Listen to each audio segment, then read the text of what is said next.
Hello,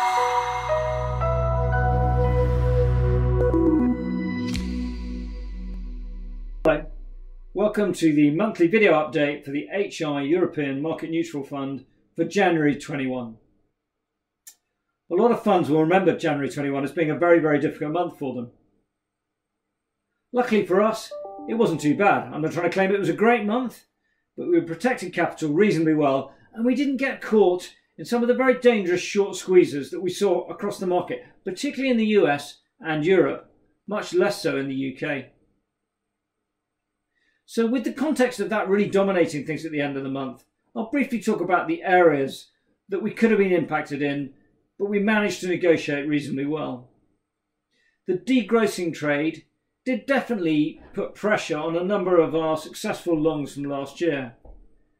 The auto manufacturer that used to be called Peugeot, now called Stellantis, was a classic sell-off, as was BNP, which had been a great value bank for us.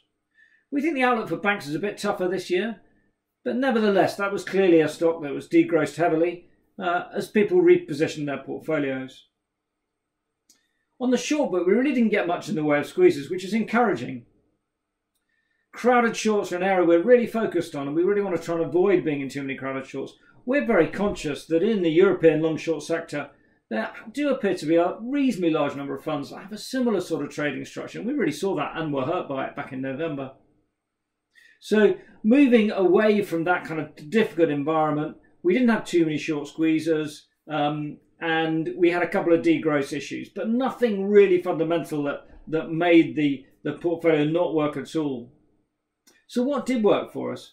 Well, it was interesting. We did well in miners, where we made a switch from Anglos into Glencore. So we went away from sort of mining premium into slightly more of a recovery play. Interestingly, in a recovery play with some interesting ESG, EV and wind angles.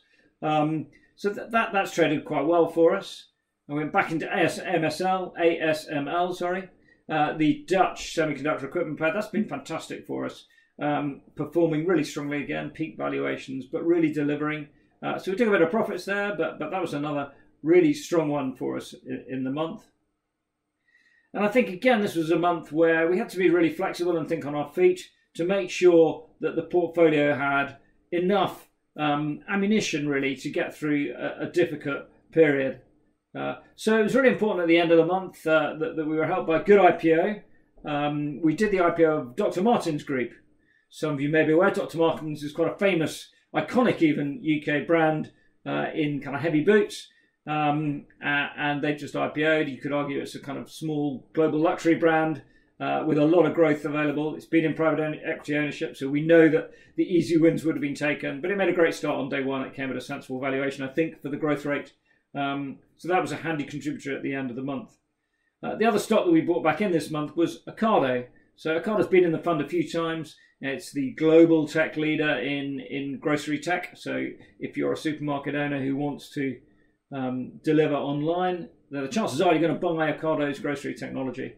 And again, it looks like it seems to be winning more than it's losing. Got a high rating, but it's the kind of relatively defensive double lockdown, triple lockdown play that probably worked pretty well for us this month. When we look out from here, I think we're faced with a number of things we need to consider for February and beyond. You know, markets wobbled big time on the US issues that overflowed a bit into Europe. It kind of felt like the market wanted to wobble, and I'm not sure that's over. So I think we need to be conscious that the market's a bit fragile, even if the market outlook for the year isn't too bad. I think there's a chance that in the next few months we do have one of those setbacks. Market's been pretty good since the vaccine came in, and vaccine progress is varying all over the world. Clearly very good in the UK and Israel, but good in the US, behind in Europe. So those kind of things have to play out. And I think that overall we need to be conscious of that. So we need to be careful and we need to protect, and we need to have quite a balanced book in the next few weeks. But also we need to be conscious of the fact that leadership changes are probably going to carry on. So we need to be careful that we don't get ourselves caught into too much of a style box. So keep pretty open-minded about the outlook.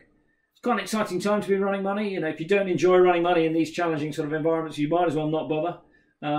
But we're pleased that you know, our year hasn't started with a complete disaster here. We've held it intact. We've got a really balanced portfolio. We've got some great new ideas coming in. A little bit more IPOs in the UK. We think generally the UK could play a slightly bigger role in the fund this year. You know, we've seen how it was a little bit more resilient last month in this post-Brexit environment. We feel there's quite a lot to go for in the UK, still quite a lot of value. So expect to hear more about the UK, we think, in terms of hopefully trying to make good, solid returns for you again in 2021. Thanks very much for listening, and goodbye.